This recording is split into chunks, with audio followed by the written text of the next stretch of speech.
Good morning, everybody. We're capping off the first 100-day week with our morning briefing. How does everybody feel? You like the morning briefings? Okay, we do too. That's why we're doing them. It's good to see all of you. I brought a friend out here today who's happy to take your questions, but first, some remarks. At 11 o'clock, President Trump will participate in a National Day of Prayer event where he will invite Americans of all faiths across the country to join him in asking for God's continued blessings over our great country. During the event, the president will sign an executive order establishing a Religious Liberty Commission. Later today, President Trump will travel to the University of Alabama to deliver a commencement address to the graduating class of 2025. Last night, we saw yet again why President Trump is our deal maker in chief. We secured a historic agreement to establish the United States-Ukraine Reconstruction Investment Fund. This is a first-of-its-kind economic partnership for the reconstruction and long-term economic success of Ukraine that the United States will greatly benefit from. This partnership represents the United States taking an economic stake in securing a free, peaceful, and sovereign future for Ukraine. This partnership establishes a fund that will receive 50% of royalties, license fees, and other similar payments from natural resource projects in Ukraine. President Trump has been clear from the beginning. He wants the killing in this brutal war to end. This agreement shows how invested the president is in securing a truly lasting peace. To mark President Trump's triumphant first 100 days in office, we've detailed all week how President Trump has been hard at work delivering on the promises he made to the American people. And yesterday, the president once again showcased why he is the most transparent and accessible president in American history when he held his fourth open press cabinet meeting. Every cabinet secretary went into great detail, explaining how their respective agencies are making life better for American families and businesses. And then the president allowed all of you to ask questions on anything you wanted afterwards.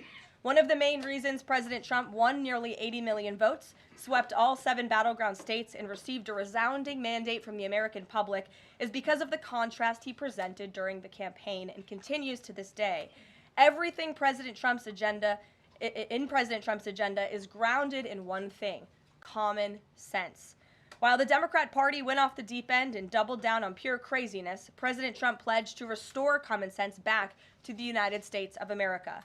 In a little more than 3 months, that's exactly what he's done. He recognized that America is a sovereign nation that cannot survive if it does not protect its territorial borders. So he secured the border in record time and ended the mass invasion of tens of millions of illegal aliens into our homeland. The president knows his top responsibility is ensuring the safety of the American people, which is why he's arresting violent illegal alien invaders in our communities who threaten our public safety. And it's unacceptable to President Trump to allow rampant waste, fraud, and abuse of Americans' precious tax dollars, which is why the president championed a historic DOGE effort that saved nearly $200 billion already. President Trump knows America is blessed with an abundance of liquid gold below our feet in the form of fossil fuels. So he ended Joe Biden's reckless war on American energy and is restoring American energy dominance to lower costs and strengthen our national security. President Trump believes Americans should be free to drive whatever car they want, so he ended Joe Biden's disastrous EV mandate and promoted true consumer choice. President Trump stood up for the Constitution's promise of colorblind equality before the law, so he terminated radical DEI preferencing and federal contracting and directed federal agencies to relentlessly combat private sector discrimination.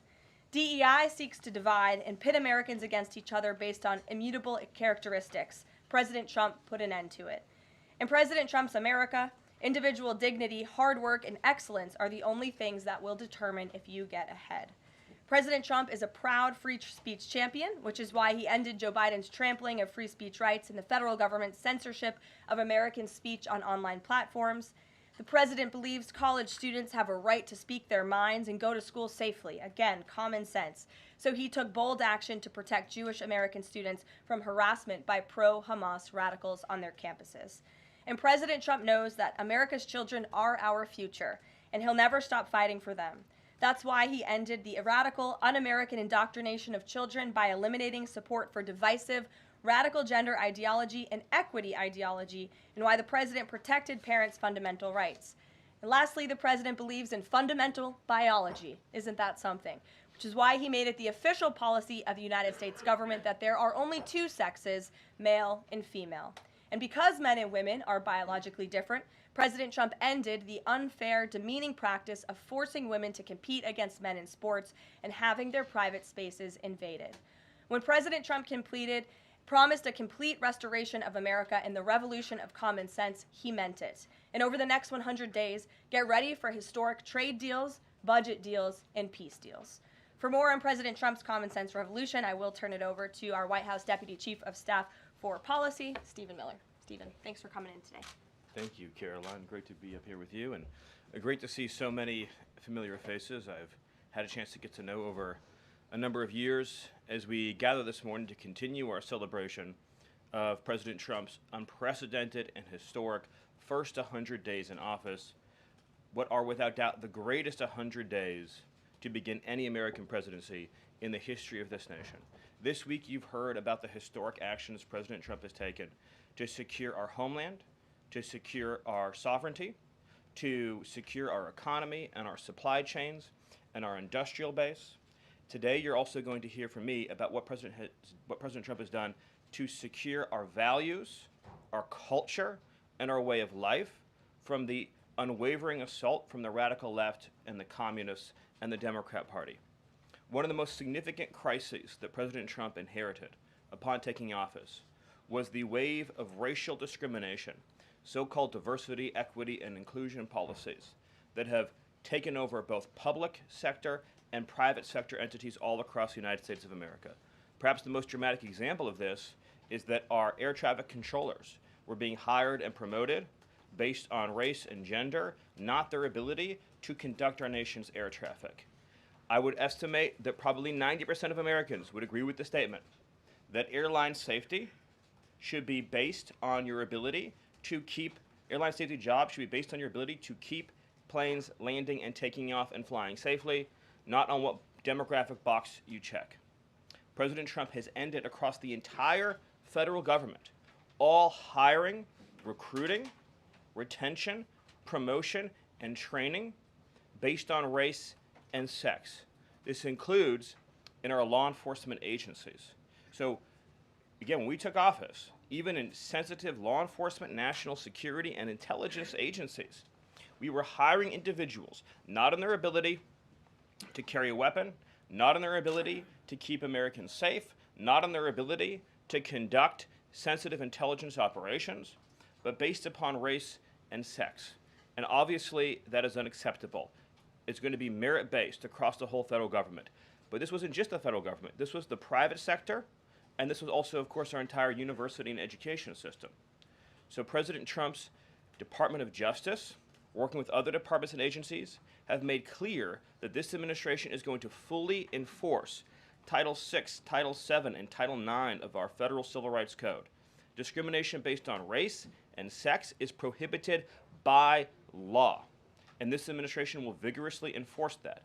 And companies, small or large, that violate plain text of federal statutes will face appropriate financial and other penalties.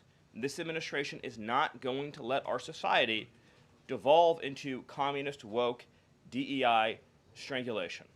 We are going to have a system of merit, which is not just a social and cultural issue, it's an economic issue.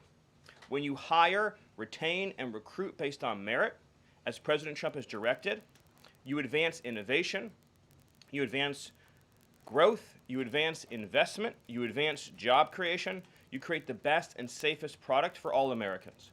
When a citizen goes to, say, a hospital in a medical emergency, they don't care what race or sex their doctor or their nurse is. They want the best treatment they can get in that emergency. When they're flying a plane or when they're on an aircraft, they want that pilot to be the best pilot, the safest pilot, not caring what that pilot's race or sex is. This applies across the whole government. In particular, looking at our university system, this administration has opened investigations into universities across the country for violating, and we talk a lot about Supreme Court rulings, universities across this country are in plain and direct violation of the Supreme Court's ruling that affirmative action as in racial quotas and set-asides, are illegal. Students must be admitted to universities on a color-blind basis. But we have demonstrated through clear evidence that our university system, including our medical schools, and perhaps particularly our medical schools, are engaging in race-based discrimination, racial set-asides, racial quota schemes, and other efforts to evade the Supreme Court's ruling, and again, the plain text of federal statute. So universities are on notice, and universities are already facing the financial consequences of their noncompliance with federal law. The clearest example that we're all familiar with, of course, being Harvard, which is engaged in repeat, systemic, and sustained violations of federal civil rights law. Another area of civil rights law that we talk about a lot, of course, is Title IX, sex-based discrimination. And this administration ended the Biden administration's policy and the Democrat Party's policy of allowing men into women's sports, men into women's spaces. We are using every single legal and financial tool we have at President Trump's direction to make it clear that schools and universities are and will lose federal funds, as you've seen in Maine, if you allow men to invade women's sports and women's spaces. And this applies to our whole K-12 system. The Department of Justice is also coordinating with state and local law enforcement to fight child abuse in our school systems. It is child abuse to change a child's gender, particularly if you do not inform the parents. In other words, if a 5-year-old or a 6-year-old goes to school, or a 7-year-old goes to school, and the teacher tries to turn the boy into a girl or the girl into a boy, that is child abuse. And this administration is treating that as child abuse. And it is a gross violation of parental rights. This also includes the administration's message to our hospital systems that they cannot and will not be allowed to use taxpayer dollars to perform chemical castrations and sexual mutilations of children. Castration surgeries, castration drugs, sterilization treatments of children are barbaric. They violate all sound medical ethics. They are completely unwarranted. They harm children for life, irreversibly. It is child torture. It is child abuse. It is medical malpractice. And so the Department of Health and Human Services, under the leadership of Bobby Kennedy, as well as the Department of Justice and other departments of this government, are making clear to our medical providers and our hospital systems that you cannot use taxpayer dollars to perform these barbaric procedures on America's children. And HHS has systematically updated and eliminated all of the junk, fake science that was produced under the Biden administration promoting sex changes on children, promoting the idea of sterilizing children. That's been cleaned out, that's been removed, and new guidance is being issued to doctors and hospitals advising them that they cannot perform these horrifying procedures, these irreversible procedures on our nation's children. We are also making clear in our prison system, male prisoners will not be allowed into women's prisons. The Biden administration promoted prison rape by putting men into female prisons. That is obviously insane, cruel, and unacceptable. And even though the Democrat Party and Hakeem Jeffries and the Democrat media continue to fight to put men into women's prisons, this administration will not allow that. And will not allow men, as well, in our K-12 system, into women's private spaces and restrooms. We have seen horrifying example after example of young girls being sexually assaulted because school districts have allowed men into women's and girls' private spaces. This administration, President Trump, is at the forefront of protecting women and protecting girls. And nowhere is that clearer than when we are talking about fighting radical gender ideology. This administration is also fighting to get critical race theory out of our school districts. Children will be taught to love America. Children will be taught to be patriots. Children will be taught civic values for schools that want federal taxpayer funding. So as we close the Department of Education and we provide funding to states, we are going to make sure that these funds are not being used to promote communist ideology. For any nation to be successful, it cannot teach its children to hate themselves and to hate their country. So these are a few of the areas in which President Trump has fought the cancerous communist woke culture that was destroying this country, where we were led to believe that men were women, that women were men, that racial discrimination was good, that merit was bad, and that safety and physical security mattered less than the feelings of liberal ideologues. The president has also fought to return the Department of Justice to its core mission of protecting public safety and locking up violent criminals, instead of using the Department of Justice to target conservatives, to target Christians, to target people of faith. The last administration cruelly and shamefully used the power of the Justice Department to go after law-abiding Americans, in particular Trump supporters, conservatives, and Christians. That persecution has ended. The Department of Justice and the FBI are back in the business of going after bad guys, of going after gangs, of going after criminals, and keeping Americans safe. Let me just conclude before taking questions by noting that when you look at the sweep of the first 100 days, every single crisis that has afflicted America for years, sometimes decades, sometimes generations, this president has fought head on. He has taken on every entrenched power structure and system all across this government, this swamp, this town. That includes, of course, the DOGE efforts to slash corrupt, wasteful government spending, graft, and corruption, and to stop billions of taxpayer dollars from going to radical left NGOs. These are left-wing nonprofits that are used to advance illegal immigration, to advance open borders, to advance gender ideology, and to advance all of this insanity that has been turning our country in the wrong direction for so many years. President Trump took head on the trade crisis afflicting this country with the destruction of our manufacturing and industrial base, the shameful betrayal of the American worker by Joe Biden and the globalists that sent all of our supply chains overseas. He took head on the catastrophe of mass, unlimited illegal immigration that was turning us into a failed third world state, and achieved the lowest level of illegal immigration in recorded history without even a close second. He took on the economic crisis afflicting this country by reopening American energy, by defeating inflation, by lowering gas prices, by ending the onslaught and reversing the onslaught of federal regulation, by reopening coal, shale, oil, natural gas, and fighting now for the largest tax cut and reform, and the largest deregulation reform, and the largest energy reform in American history.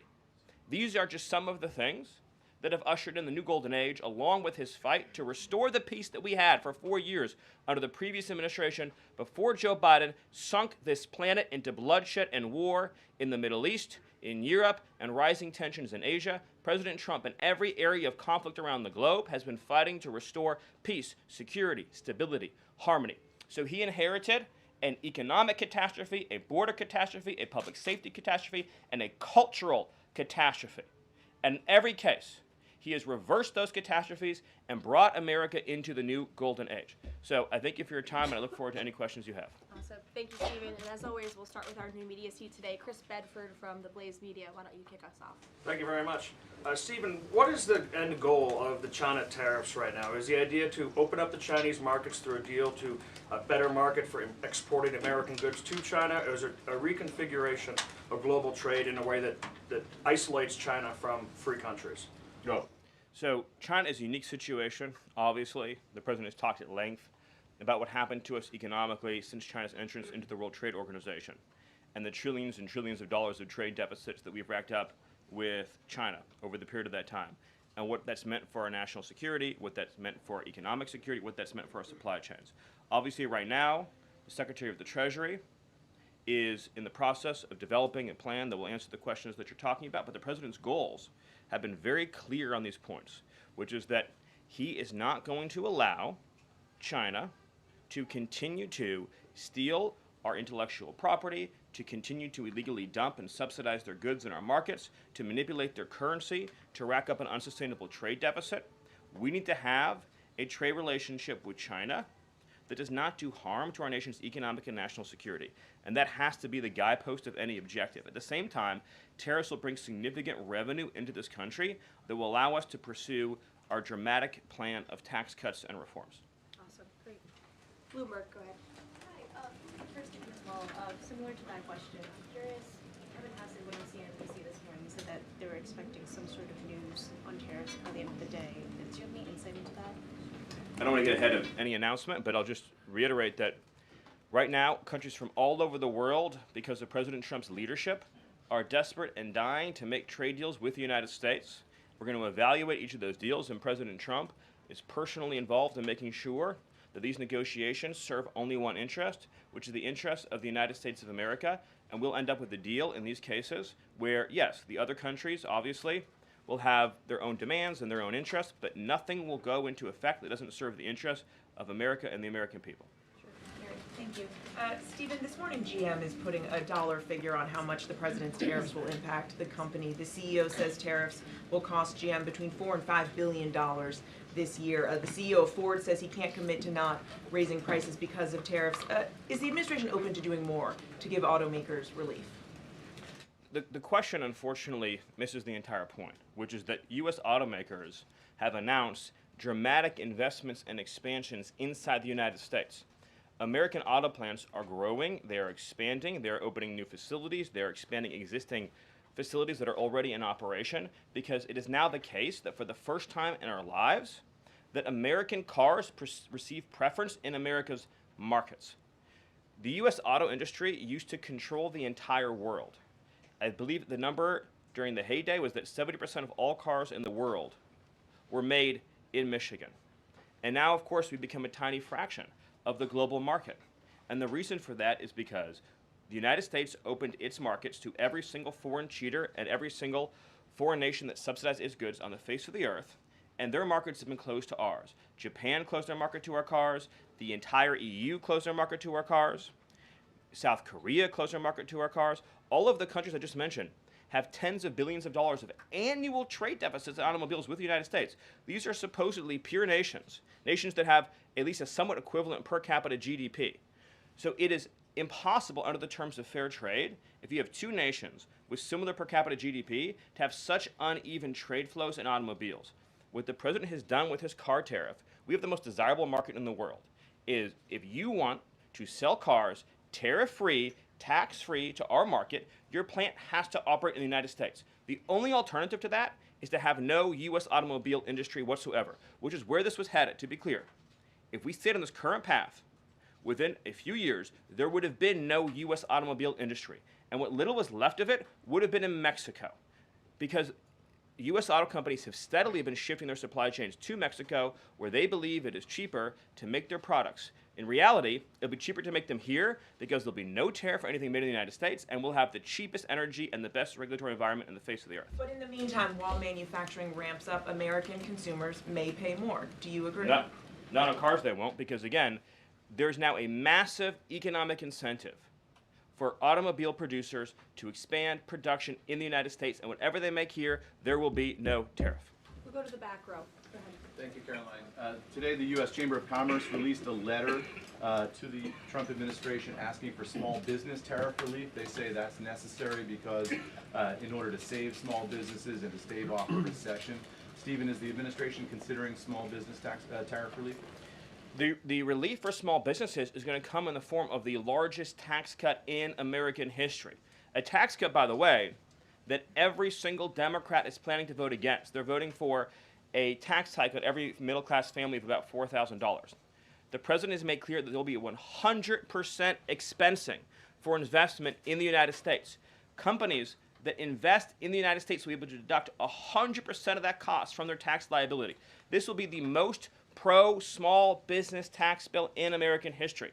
And at the same time, this is what you have to understand about the plan, is as they're able to do that, as they're able to reshore those supply chains, that also means they'll pay no tariff. So you'll have the lowest tax environment and there'll be no tariff because their production and supply chains will be in the United States. So that's a no on tariff relief for small businesses in the short term? It's a yes on tax relief for small businesses. And again, you only pay the tariff for products that are made outside the United States. Edward. Yeah, thanks.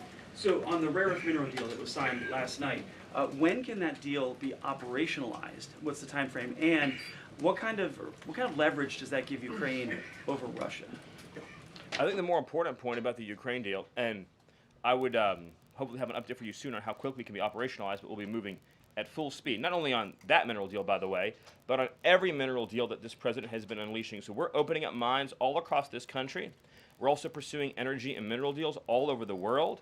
Since the president issued his executive order also on deregulating coal, We've seen dramatic coal production increases already in the United States. So we're taking advantage of the trillions of dollars in coal wealth and mineral wealth that exists in the United States. We're a very mineral-rich country. But with respect to that deal, we'll move it and operationalize it as fast as we possibly can.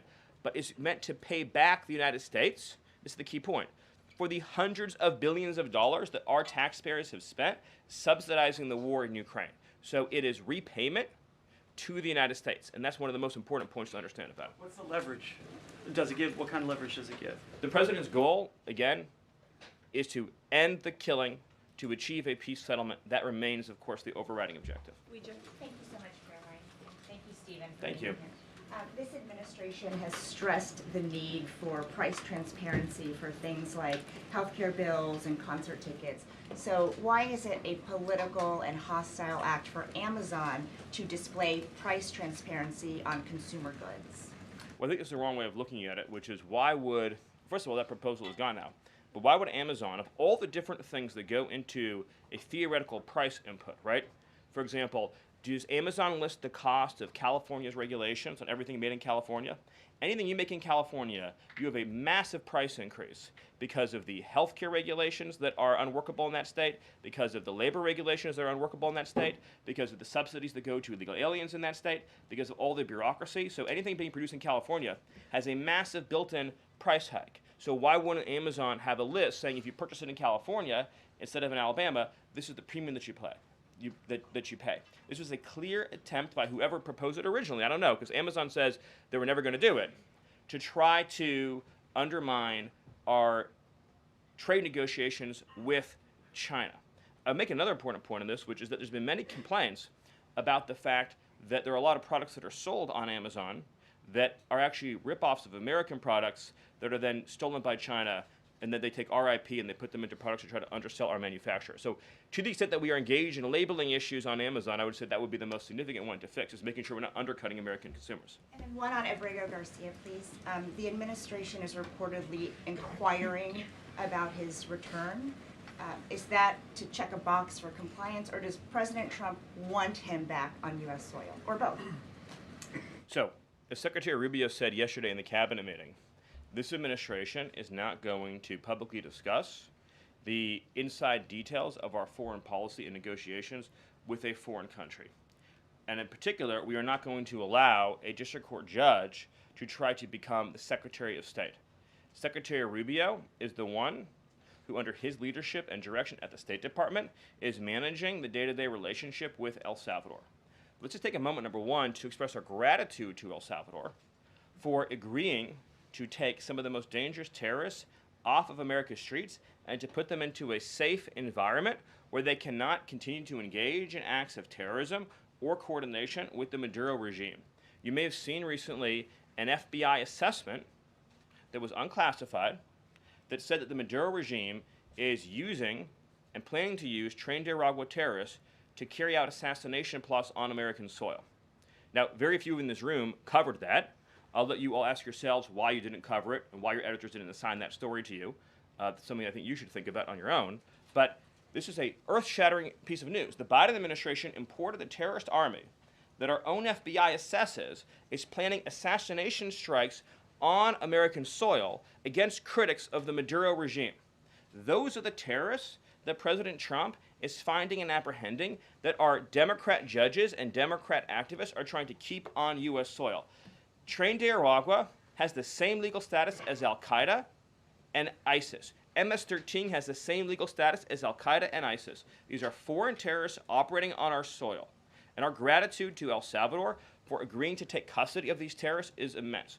With respect to the case that you mentioned, there's now even been more evidence that has been made public of this person's violent, repeated threats and assaults against his spouse, someone who had repeated, documented human trafficking and human smuggling offenses, somebody that has extensively documented membership in MS-13, a terrorist organization, and of course he had MS-13 tattooed on his knuckles. This is a person that was a clear and present danger to the safety of the American people.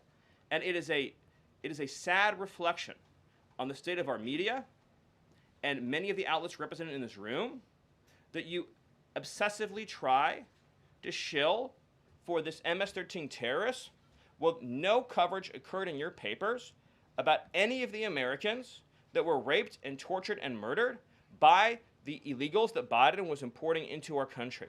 You know, you talk about due process. The Biden administration made the decision to give extensive due process to 2 trained Nicaragua terrorists that were apprehended at the border just a couple years ago. They were 2 gentlemen. They were from Venezuela. They were members of trained Nicaragua. The Biden administration Border Patrol apprehended them and made the decision to provide them with extensive due process, put them onto a program known as supervised release, and put them on ankle monitors so that they could go through a lengthy legal, judicial determination as to whether these legal aliens who had just set foot on U.S. soil might want to live in the United States for the rest of their lives. What was the result of that decision? What was the result of that choice that was made? Those 2 men kidnapped a young girl named Jocelyn Ungary from her family. They beat her, they sexually assaulted her, they tortured her, they stripped her, they murdered her, and they dumped her body. That is what the Biden administration's policy was. Most of your papers never covered her story when it happened. To the extent that you covered it at all, it was because President Trump forced you to cover it by highlighting it repeatedly over and over again. He had to shame you into covering it. And each and every one of you that sides over and over again with these MS-13 terrorists, to the extent that you have the financial means to do so, you all choose to live in condos or homes or houses as far away from these kinds of gangbangers as you possibly can. If I offered any one of you a rent-free home with no taxes to pay in any of these gang neighborhoods, and I said your neighbors are MS-13 terrorists or Mexican mafia or Sinaloa cartel or trained Nicaragua, I couldn't pay you to live there. But yet you, with your coverage, are trying to force innocent Americans to have these people as their neighbors, and that one day their daughter may be abducted from their home and raped and murdered. So you're not going to get an ounce of sympathy from this administration or President Trump for the terrorists who've invaded our homes and our country. Awesome. Thank you. Peter, we'll take a couple more questions. A couple questions on DOGE, of course, because that's the topic that you're here to speak about. But I want to ask you one other question about the topic of prices. We heard from the president on this just yesterday, right now, on prices and the risk that there could be some short-term, as he said, shortages. He was referring specifically to dolls. What do you tell Americans right now, Stephen, who say they can't afford to, in the president's words, be patient? Americans who voted for President Trump on his promise that he would lower prices across the board on day one. But he did lower prices across the board on day one. Well, grocery prices last month went up 0.4%, of course. So I mean, just across the board, not exclusively eggs. Inflation, as you would acknowledge, is down substantially. Gas prices are down substantially. The new GDP report showed a 22% record increase in investment in the United States of America. So all of the, and don't even, egg prices, of course, which was all you guys talked about for a few days, I think are down like 80%. The reality is that we can either surrender economically to China, or we can reclaim and reshore our manufacturing base and our industrial needs. And it's not just China. In the event of any national emergency, this is the president's first duty as commander-in-chief. In the event of any national emergency, we cannot be reliant on foreign countries for steel, aluminum, energy, technology, any of the essential components that we need to keep this country running. He is fulfilling his duty as commander-in-chief that every president before him had failed to fulfill or even actively betrayed. And despite inheriting all of this, as I mentioned, inflation down, jobs up, and particularly, by the way, jobs for American workers. So for the first time, you look at these jobs reports, the government workers are going down, which artificially, of course, increased previous job totals. The employment of non-citizens is going down. The employment of American citizens is exploding. Remember, all the job gains during the Biden administration, so-called gains, on net were for foreign workers. So if you look at the stock of American workers over his whole administration, they lost jobs on net. So if you're an American worker, you lived through 4 years of a Biden depression. That was the economic reality that now that President Trump is rescuing. And again, if you make your product in America, there's no tariff. And as we develop advanced manufacturing techniques, increased AI, increased robotics, it'll be cheaper and cheaper and cheaper to manufacture in America. But to be clear, you said that prices have gone down across the board. The president himself acknowledged that on toys you may end up paying, on dolls he was referring to, you may end up paying a little bit more right now. So in terms of he was making the point that I think almost every American consumer agrees with. If they had a choice between and I'm a parent of young children, you had a choice between a doll from China that might have, say, lead paint in it, that is not as well constructed as a doll made in America that has a higher environmental and regulatory standard and that is made to a higher degree of quality.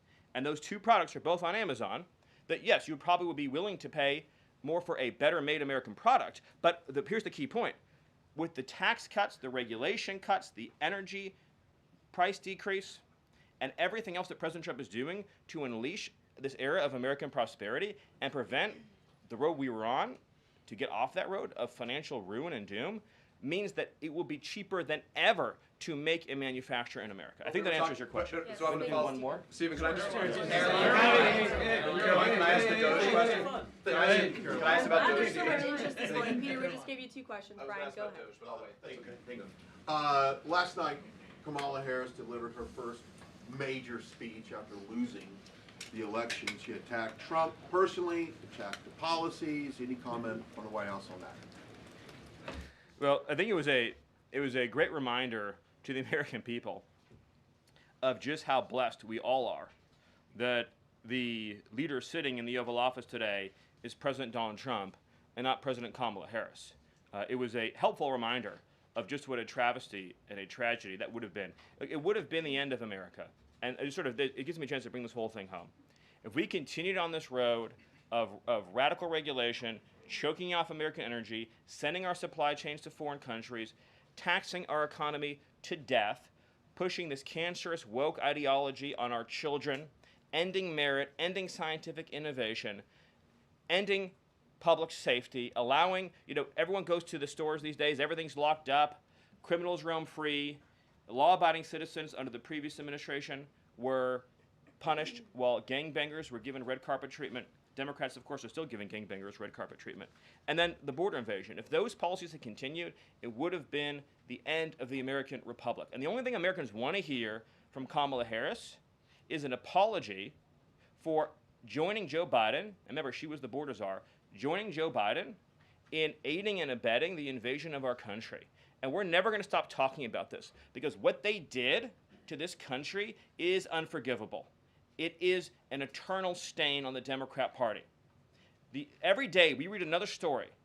Every day we arrest another alien they let into this country who raped a child, who beat a woman within an inch of her life, who murdered a mom, who murdered a dad, who trafficked drugs into this country, who trafficked fentanyl into this country, who are responsible for dead and slaughtered Americans. And I don't know what's broken in the Washington press corps, that none of that moves them emotionally.